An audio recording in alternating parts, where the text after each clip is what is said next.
Mel, my sweet dear friend, hello. Hi. Thank you so much for this. I actually feel a little bit nervous because I really don't know what you're going to say. And I am open-minded and um, I'm very curious now, coming up to almost 7 years widowed, going back to hear your experience of the biggest thing that's ever happened in my life.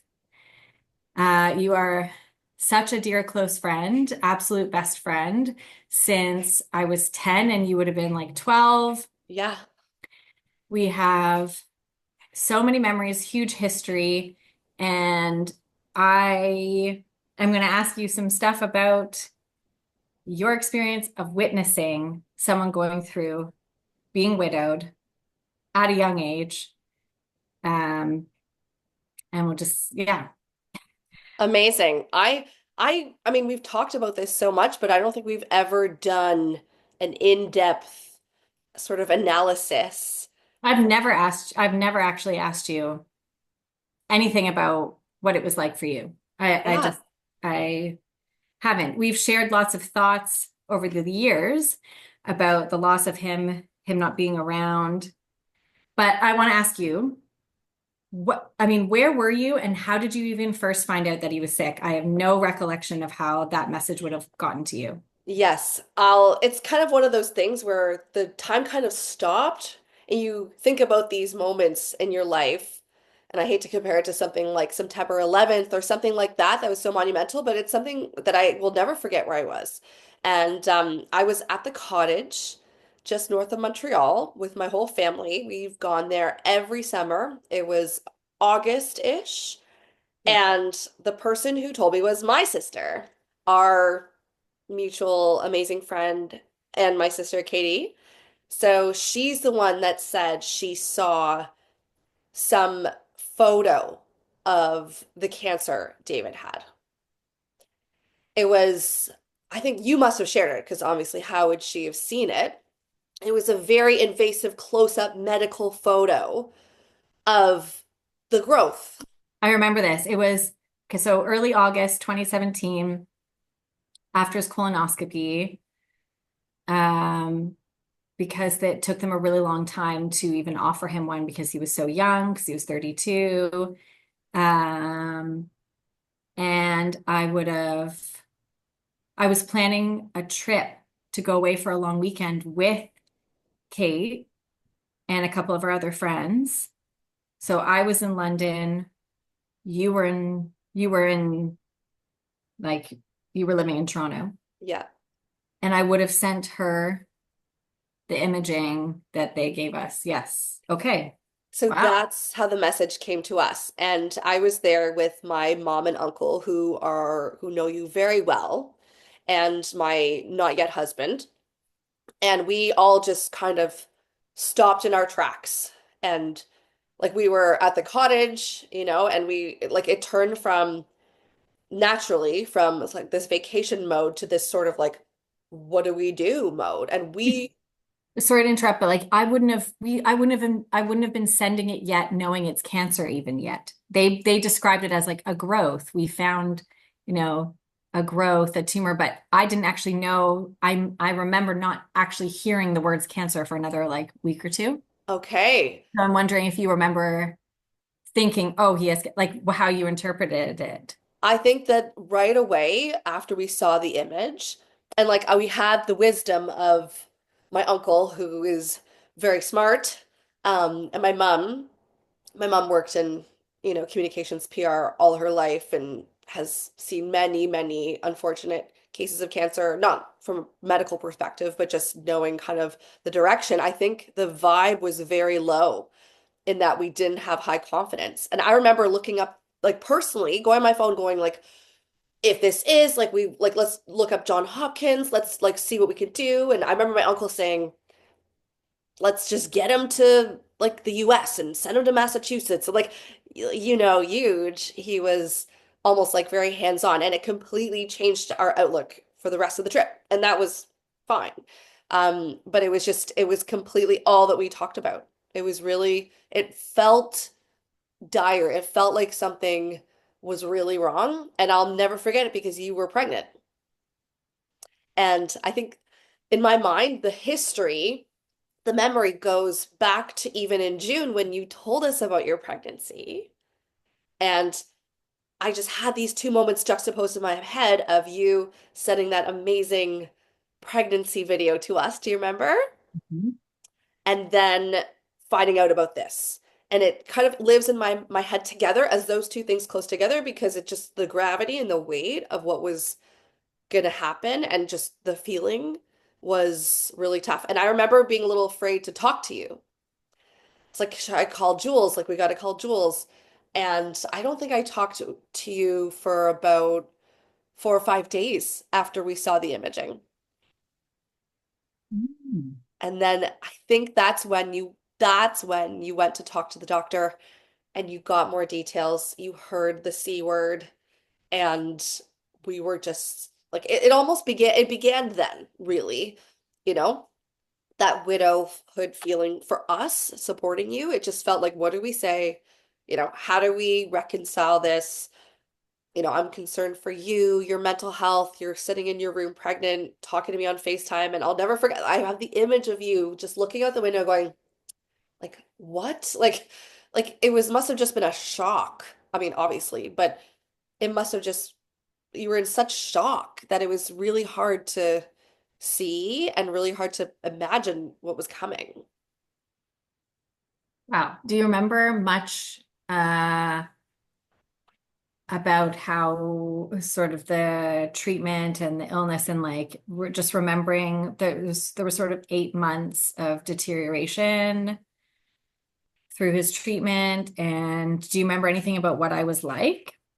I think you were holding on to hope and it was coming through in a heartbreaking kind of way. Not that I wasn't hopeful, because when he did pass away, I was completely shocked.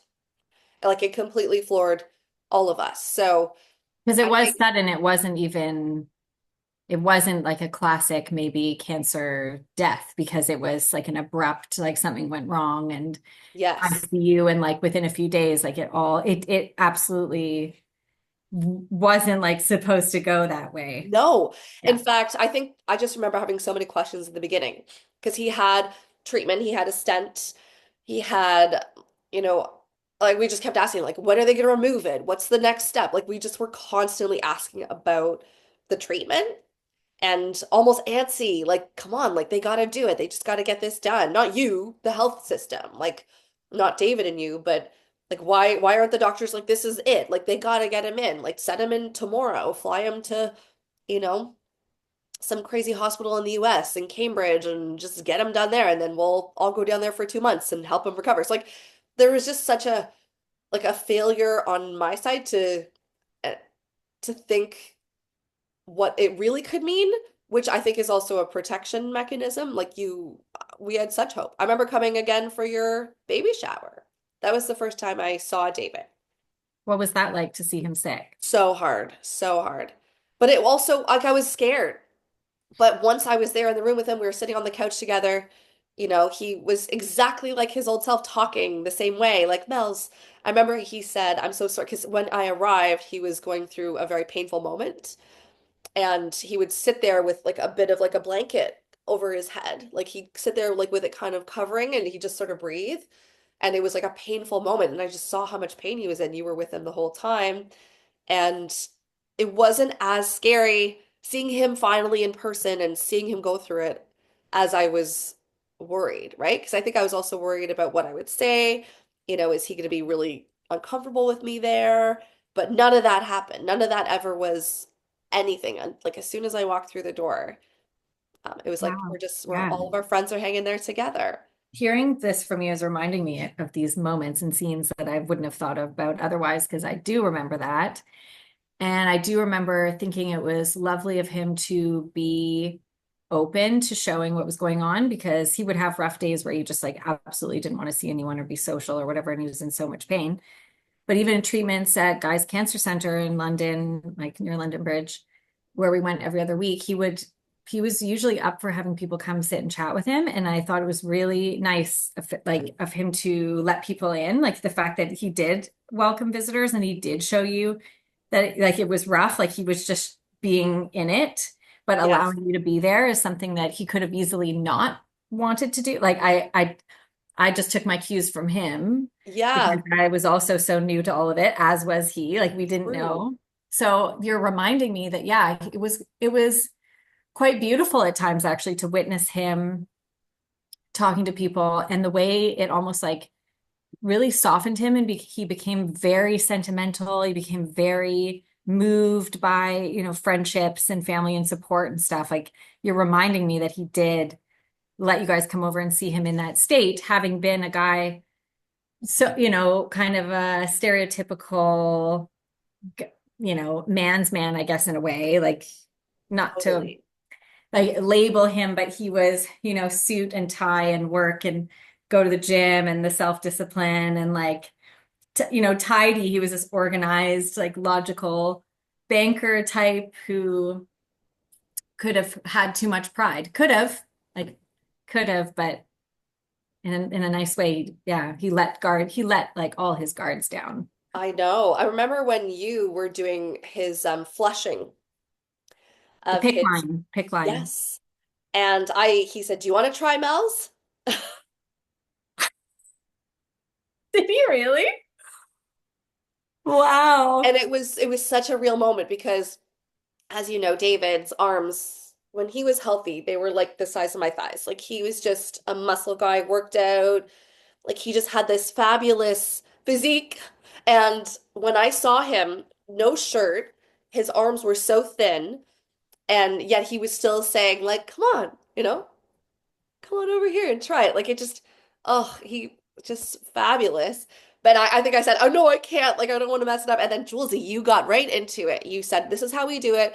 We can avoid sending a nurse over. It's an hour-long commute round trip for her. Like, let's just do it. So it just showed me how hands-on you were getting with everything, um, which really, like, it really sets the stage for how partners are so crucial during illnesses and how nobody has the training, but we step up, right? Hmm. So that was Oh, a standout moment in my head for that too. Um, okay. your baby shower, big standout moment. I know we were all there sitting on the couch and you had some emotional moments and that was also a really surreal moment because it's like all of your friends were around you and yet we could do nothing but just be there for you. Like that was really the moment. And you were always so good at pulling yourself together. Like if you had those emotions, you just were so strong. You just like, okay, now we're gonna open some presents. Now we're gonna, have some cake or whatever it is. And you were very pregnant at this point. Yes. And Yeah, then I definitely remember being aware that it must be difficult to be around me. So I remember feeling like I I might as well like just try to make this easier for everyone because what I mean, what can we do? I do remember feeling like what's the point to me? Like it's just gonna make I was very aware like of it must be awkward and hard and uncomfortable to be on the other side of me. Like I didn't know what I would even do for me around me. I was like, oh, I feel for these people. right. It's true. And it's not because you made things difficult. It just the situation was so difficult where our human inclination is to say something to soothe somebody and make them feel better, and there really was nothing you could possibly say. Um, but then again, in hindsight, you think that, but then in the moment, like we said earlier, his death came as a surprise. Yeah, so let's go there. Like Yeah. So um the last time that I saw David, you, me, and David took a cab to Guy's, the hospital in London, and I stayed in the cab to go on to the airport. And I'll never forget, you walked out, you were super pregnant, you helped him out of the car, and I said, David, like I didn't know what was going to happen, but there's never, you don't really know, but then you always have a feeling like, what if this is it? So I said, I don't want to hug you, I don't want to give you my germs. And he just brought me in and gave me the biggest hug. And wow. I remember just having the emotions watching you walk in with him. Like it couldn't have been sadder. It couldn't have been a more sad thing to see. And I remember just going straight to Heathrow, threw my earbuds in, and I was like, oh my God. And it just, the whole plane ride home, even in the cab ride from Pearson back to my house, I told the cab driver, I'm like, I just left one of my friends and he's got this terrible, terrible cancer. And his wife is, 8 months pregnant. Like, the story was so insane. I was telling my cab driver, like I was telling people randomly because it was just like I needed to let it out. And immediately, even the guy who drove me, he's like, "What?" Like, so it just resonated so far across everything. And then, so that's the last time I saw David. And I was there for your shower in February. Then you had your baby, and we were getting updates from you, and it was a bit of a blur in March. And I found out only after the fact that he had died. So Kate, again, my sister, she was, I think, a really good proxy for you to send to other people. I bet you she informed other people. But she called me one morning. I'll never forget. It was a weekday morning. I Would have was in been my a condo. Thursday morning. There you go. Thursday. Okay, I didn't remember the day of the week, but I do remember it was a weekday. I was with my not yet husband at our condo, and we were getting ready in the morning, in the bathroom, showering and all that stuff. And my sister said, like, Melly, call me right now. And as soon as she calls me, she's just bawling her eyes out on the phone. And I just started going, no, no, no, bawling my eyes out. Brad was in the closet. He's like, what is going on? And I said, David's passed. And I was like, no, like we were just in so much shock. I called in sick to work. Uh, yep, my colleagues sent me flowers, which was so, yeah, I just feel like it was like in relation to you. It was like the flowers for me were really for you. Like it's like this big circle in your life. And Jules, it was so awful. Brad and I, we went to McSorley's and we toasted David with a beer. Did not know any of this. Yep. And some comic relief. That's the place we usually go if something crappy happens. In fact, after my Nana died, we did the same thing. So we were almost going to tell the servers at McSorley's, like, thank you for being there in these moments for us. And we'd been to McSorley's so many times with David and you. Um, so yeah, that day was just a total blur. Getting the flowers was really lovely from my colleagues. I don't remember the first time we chatted. I think I sent you a message. I think I just texted you or something. It sounds insincere. It sounds not right, but I think it was just, I just wanted to be there for you, but I knew I was not a priority. Just I'm thinking of you, and then I think we talked the next day, um, after it all. But in the moment, I was like, Jules, I can't believe this. We love you so much. We love David. We're here for you, like everything. Um, and then that was that 24 hours. And then you booked flights and came over, but I can't. I mean, were you at the memorial? Like Yes. So I know. So Brad, my husband, was invited to be a pallbearer. He helped carry David into the service. But I do have to tell the one story that happened to us on the way to the funeral.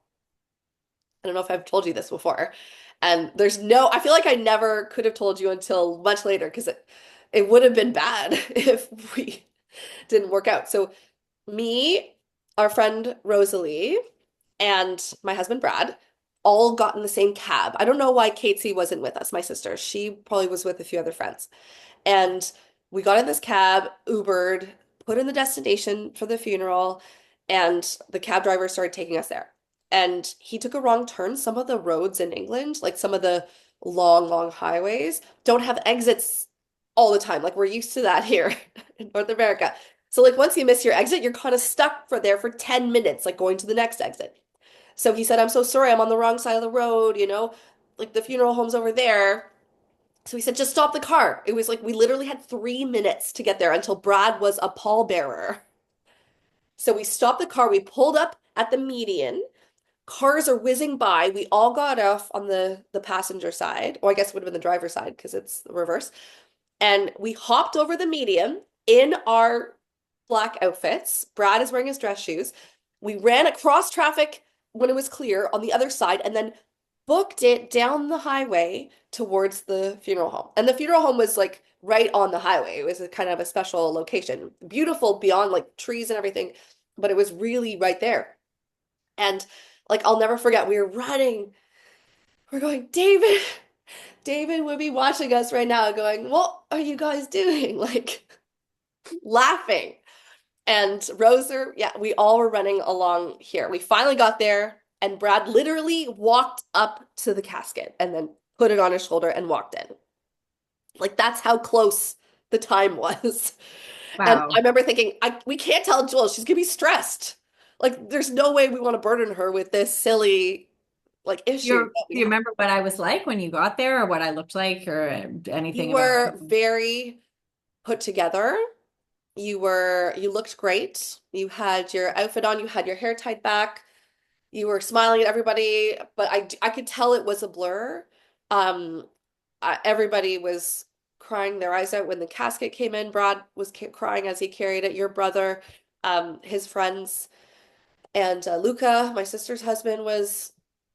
Yeah, everybody was just so still shocked about what was happening, and then we couldn't believe that we were burying our friend who was so healthy and vibrant and such a future ahead of him. And we couldn't believe what was happening to you, right? Lost a husband, newborn baby.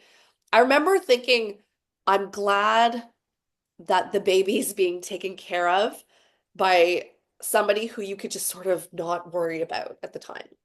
Remember, you hired somebody to help. There were like there are tons of relatives around to help as well. And I was just thinking, like, how does one do this with a baby? You can't. So the service went on, and I'll never forget when you touched his casket, as it was the last time. I think you had that proximity to his physical self, and you and all of us were watching you do that. And you were very strong, but I knew it was a really tough moment. But you were so strong through the whole thing. Um, It's so interesting to even discuss it now because my main memories of the funeral was my dress not being able to zip up, and wore a cardigan over a dress that wouldn't zip up because I just had a baby. And I was just like, I don't even care. Like, I don't care what I wear today. Um, and I do now you've reminded me, I forgot that I touched the coffin for the last time. And I actually remember doing that. And I was like holding a single red rose, and I think I laid it on the coffin. And I remember wishing I could have a moment, but I knew that all eyes in the room were on me. So I was kind of like, I can't, this isn't real. Like, I can't actually feel this because I'm so aware that I'm like, everyone's witnessing me have this like insane moment. So yeah, I do remember the day in those little tiny snippets. And I remember that the lady who like presented and did all the talking, I'd written what I wanted her to read for me. So I didn't have to get up and read it. And she read the last sentence wrong. Like she put a word wrong, the inflection on like the way I expected it to be read was wrong. And I just remember being like, are you fucking kidding me? Like this one thing I ask you to do, you didn't do it right. Like I was just like, I just had this whole awareness of in my own funny little way of how it was all playing out. This is so surreal. Kind of like, like a wedding day where you like, okay, you don't know how it's actually going to go, but it kind of just isn't going the way you thought it would kind of just go like it does in the movies or something. So, okay. absolutely. And then Okay. there was the service. So I'm very worried. Like, I really want to hear how you witnessed me beyond this. Like, he died, and then I'm wondering, actually, I want to ask you, how much did his death and it being a husband and wife, losing a husband, how much did that affect you and Brad? How much did you talk about it? How much did you discuss what you'd want for each other if you died? How much did it increase or like ramp up any romance or like passion between the two of you? Because grief can have this effect where it's like now we're just all over each other because life is short. And I wondered how many couples went home that day, like, and just kissed each other more and were like, oh, and like held each other in bed and like reflected on how, like, if I lost you, I would like, oh my God, I don't know. And I just like resented that people could go home and do that with each other. And I'm just wondering if that is what you did or So anybody. I don't actually recall if we were more handsy or more intimate or more physical, actually. Um, and if Was there like a anything, it, lovey-doveyness or like an appreciation or like, oh my gosh, it's making me think about how like if I lost you, I don't know what I would do. Like, did you have those kinds of conversations? yes, more of that. Like we couldn't imagine at this age and, losing somebody. And we were just so shocked. It really was a lot for us, shocked for you guys and shocked for you. And just this, like, we would just stop suddenly and go like, what? Like we can't believe David's gone. Like it was more that as Brad and I, we've been together for ages. I wonder if it's different, in a newer relationship or in a more mature relationship, how you respond after a really close couple friend is split like that. I think I was grateful that I had Brad, but I think most of it was just there's this unconscionable, unfathomable thing had just happened, and we were really more so thinking about you guys putting ourselves in your shoes, like what happened? We would often just say like, look at David, like look what happened to David. Like we sometimes would think about that in terms of, making the most of something together or, thinking about our long life or whatever we have, because nobody knows, but you assume. So yeah, I would say that it was more so around you guys. And I wonder if this, God forbid, ever would translate to me if I ever did lose my partner, whether I would feel the fire. Like, I just don't know, right? And I wonder if the signs would even be there before, like with what Right. something you just said, like wanting to have intimate relationships immediately. This is what was so surprising about it is that you can't anticipate what you just can't.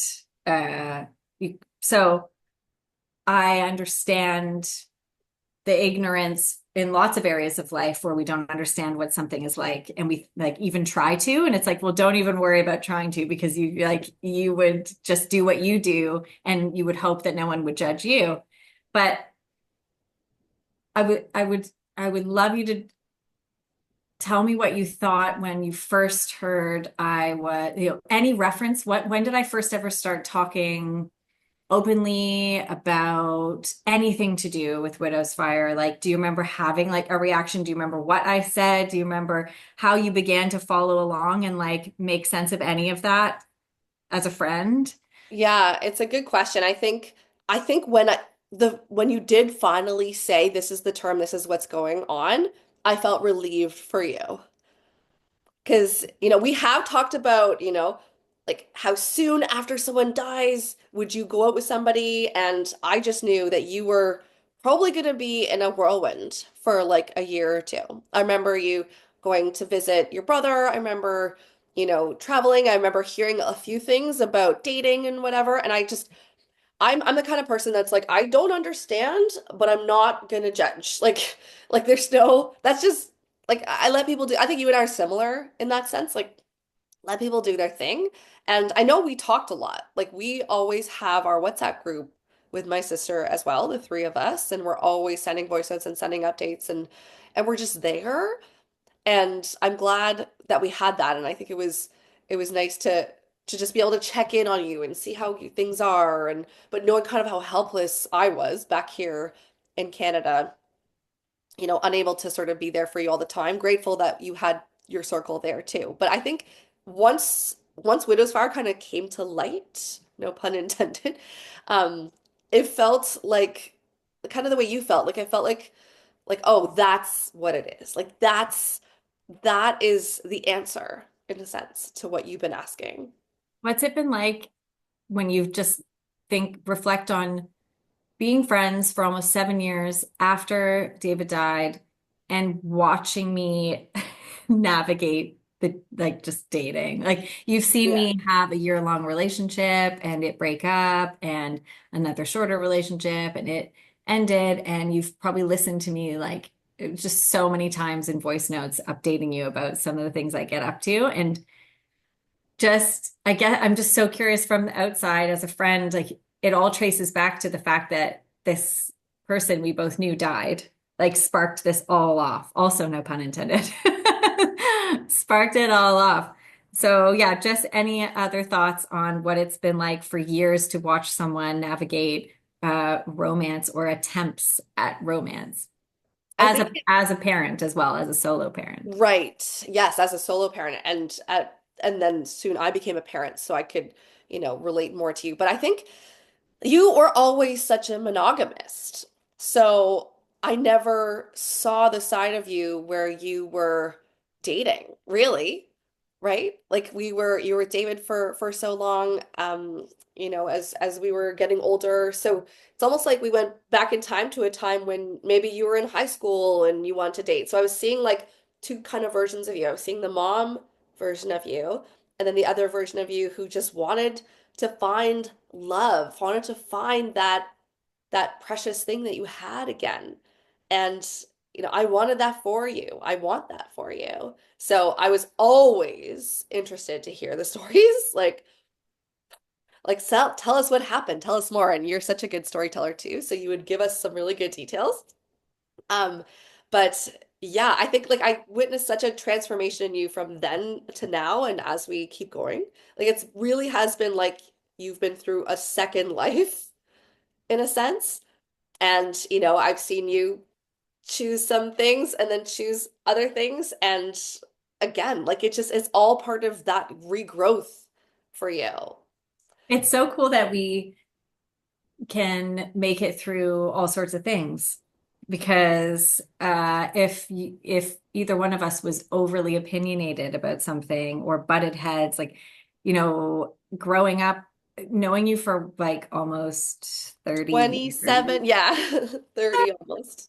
there's so many moments in life where people just aren't going to be on a path together anymore, and it's really cool and special to have someone who's just walked like through life with me. Like just have friends who are like, oh, that happened to you and this happened to you and you're up to that and you're doing this and just leave me to it. You've been so good at leaving me to it and not really ever feeling like there's something that you need to say to me that is like just like an opinion about how I'm living my life. And that's been crucial in us being able to like go with the flow with each other. Yes, that is my personality. Like, honestly, I love to be there to support you, but I know when it's not my place. Like, I just know it. And that doesn't change our friendship, right? Whether I say something or not. And to be honest, it's not like I'm holding back. Like, I've always want to be supportive of you and know how hard it's been for you because it's not the same for me. Like, I never could even imagine what you've gone through. And now that I've had a kid, it's even like I can relate even not further or can not even relate further, right? Like we can relate on the path that we're mothers, Yeah. but it's even makes me even more grateful that if I ever thought something I didn't speak up because it's like how? Like okay, yeah, like why don't you, breastfeed your son for 2 years? Like who is going to say that? Or why don't you do this or that? Like it just makes me even feel more grateful that we've always had that foundation. Um, Yeah. so I yeah. would wish for all wids to have friends like you, for sure, Melzy, for sure. Oh, well, I love you, What a Josie. blessing. Like, Yeah. thank you so much for the way you like showed up for me and then also knew when to like not show up. Yeah. Right? Like, no need to show up on this one. Yes. And I know when I'm- to crack it or change the subject or throw in a movie quote or something. Yeah, Totally. totally. No, this has been So so good. cathartic for me. Thank you for inviting me to do this. And I will say it's also just a real treat to even to talk about him. Because Yeah. as the years go on, it's not really it's not at the forefront for people. Yep. And as life moves on and more memories are being made, it's hard I understand it's hard to stop and like choose to go back and reminisce because you're kind of just keeping up with what's going on in life now. So it's like I don't like blame anyone for that. And it's not like I expect that, everyone should want to sit around and talk about David. But it does keep a memory alive of someone who I think a lot of people can relate to this feeling of like I don't think they'd want to be remembered for just like the ending bit. No. So it's a tricky one because it's how we find ourselves like as widows coming together in communities and things like okay, often it's like, well, my person died this way and this is where I'm at in life, but it's everyone has this like whole romantic fairy tale, some kind of story with their person that gets kind of just it just ends. It's like, well, we're, True. we don't I know. Well, it's a pleasure talking about David always and chatting with you.